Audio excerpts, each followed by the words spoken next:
தற்போதைய அண்மை செய்தியை பார்த்துக் கொண்டிருக்கிறோம்.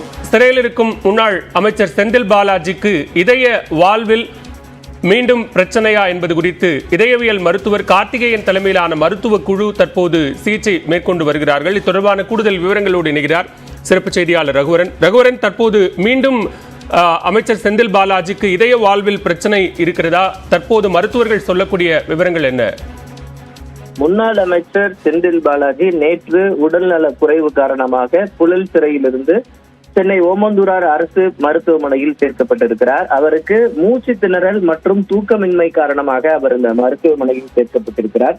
ஏற்கனவே கடந்த ஆண்டு பாத்தீங்கன்னா அவருக்கு இதயவியல் அறுவை சிகிச்சையானது செய்யப்பட்டது. அதற்கான மருந்துகளையும் அவர் தொடர்ந்து எடுத்து வருகிறார். அந்த இதய பிரச்சனையின் காரணமாக அவருக்கு இந்த மூச்சு விடுவதில் சிரமம் எதுவும் ஏற்பட்டிருக்கிறதா என்பதற்கான பரிசோதனைகள் எல்லாம் காலையிலிருந்து அவருக்கு செய்யப்பட்டிருக்கிறது.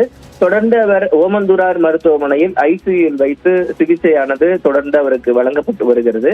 அதற்கான பரிசோதனை முடிவுகளுக்கு பிறகே அவருக்கு எது போன்ற மருத்துவ சிகிச்சையை தொடர்வது என்பது போன்ற முடிவுகளை இந்த மருத்துவ குழுவானது எடுக்க இருக்கிறது.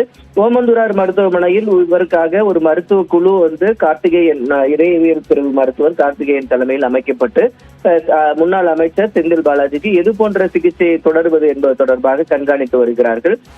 தொடர்ந்து தூக்கமின்மை, அதாவது நேராக படுத்தாலே அவருக்கு மூச்சு விடுதல சிரமம் இருக்கிறதுனால தூக்கமின்மையின் காரணமாக அவருக்கு இது போன்ற பாதிப்பு ஏற்பட்டிருக்கிறதா என்பதற்காகவும் பரிசோதனைகள் தொடர்ந்து அவருக்கு செய்யப்பட்டு வருகிறது. பாலா, நன்றி ரகுவரன், விரிவான விவரங்களுக்கு.